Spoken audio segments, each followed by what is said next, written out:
இந்த கொஸ்டின் பார்த்தீங்க அப்படின்னா குரூப் 1 ப்ரிலிம்ஸ் 2025 கேட்ட ஒரு கொஸ்டின். ஸோ கொஸ்டின் என்ன கேட்டிருக்காங்க பார்த்தீங்கன்னா, ஹூ ஃபவுண்டட் தி சத்யசோதக் சமாஜ் இன் 1873 அப்படின்னு சொல்லிட்டு கேட்டிருக்காங்க. ஸோ அப்போ சத்யசோதக் சமாஜ் அப்படின்றத 1873 வந்து ஆரம்பிச்சிருக்கிறாங்க அப்படின்றத அவங்களே சொல்லிட்டாங்க.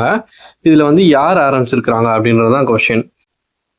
ஸோ இது புக்கில் எங்கே இருக்குன்னு பார்த்தீங்கன்னா 10th ஸ்டாண்டர்ட் சோஷியல் சயின்ஸ் புக்கில் ஹிஸ்ட்ரி அப்படின்ற பார்ட்டில் unit 5 social and religious reform moments in the 19th century அப்படின்ற டாபிக் கீழே வந்து கொடுத்துருக்குறாங்க.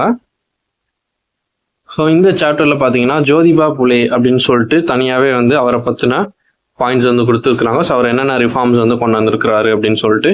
ஸோ அதில் வந்து பார்த்தீங்க அப்படின்னா ஹி லான்ச் தி சத்யசோதக் சமாஜ் அப்படின்றத வந்து லான்ச் பண்ணுறாங்க.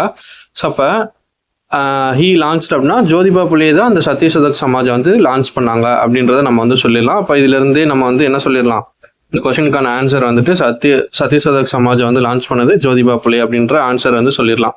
பட் இதோட மட்டும் நிப்பாட்டாம சத்யசோதக் சமாஜ்னா என்ன, அதுக்கான மீனிங் வந்துட்டு புக்கில் கொடுத்துருக்குறாங்க. ஸோ அதையும் நம்ம பார்க்கணும். அது மட்டும் இல்லாமல் மற்ற ரிஃபார்மர்ஸ் இருக்கிறாங்க இல்லையா, ஸ்ரீ நாராயண குரு, பண்டிட் ராமாபாய், தயானந்த் சரஸ்வதி, ஸோ இவங்களுடைய கான்ட்ரிபியூஷன்ஸ் என்ன அப்படின்றதையும் நம்ம வந்து பார்த்து வச்சுக்கணும். ஸோ அதையுமே வந்து புக்கில் பாருங்கள். சத்யசோதக் சமாஜ் அப்படின்னா ட்ரூத் சீக்கர்ஸ் சொசைட்டி அப்படின்ற மீனிங் கொடுத்துருக்குறாங்க. இது வந்து 1870 லான்ச் பண்ண மாதிரி கொடுத்துருக்குறாங்க. பட் நான் மற்ற சோர்ஸில் நெட்டில் எல்லாம் பார்க்கும்போது 1873 தான் கொடுத்துருக்குறாங்க. அது மாதிரி டிஎன்பிசி கொஸ்டின்லாம் 1873 கொடுத்ததுனால 1873 மாற்றிக்கோங்க. அது மாதிரி ஜோதிபா புலேயனுடைய மற்ற ஒர்க்ஸ் குலாம்கிரி அப்படின்னா ஸ்லேவரி அப்படின்ற புக் இதெல்லாம் வந்து ரிலீஸ் பண்ணியிருப்பாங்க, அதெல்லாம் பார்த்துக்கோங்க. அப்புறம் ஸ்ரீ நாராயண குரு அவருடைய கான்ட்ரிபியூஷன்ஸ் என்னென்னு பார்த்துக்கோங்க. சிலபஸில் எங்கே கவர் ஆகுதுன்னு பார்த்தீங்கன்னா நம்ம வந்து 2 யூனிட்ல வந்து நம்ம இதை வந்து அடக்கலாம். ஒன்று வந்து unit 3 history culture of Indian national movement அப்படின்றதுல பார்த்தீங்கன்னா change and continuity in the socio cultural history of India அப்படின்ற ஒரு டாபிக்குள்ளேயும் நம்ம வந்து கொண்டு வரலாம்.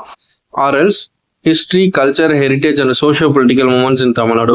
ஸோ நம்ம ப்ரீவியஸாக வந்து யூனிட் 8 அப்படின்னு சொல்லிட்டு படிச்சுருப்போம், Tamil Nadu history and Tamil Nadu society. So அந்த யூனிட்க்கு கீழே பார்த்தீங்கன்னா evolution of 19th and 20th century socio political movements in Tamil Nadu அப்படின்னு கொடுத்துருக்காங்க.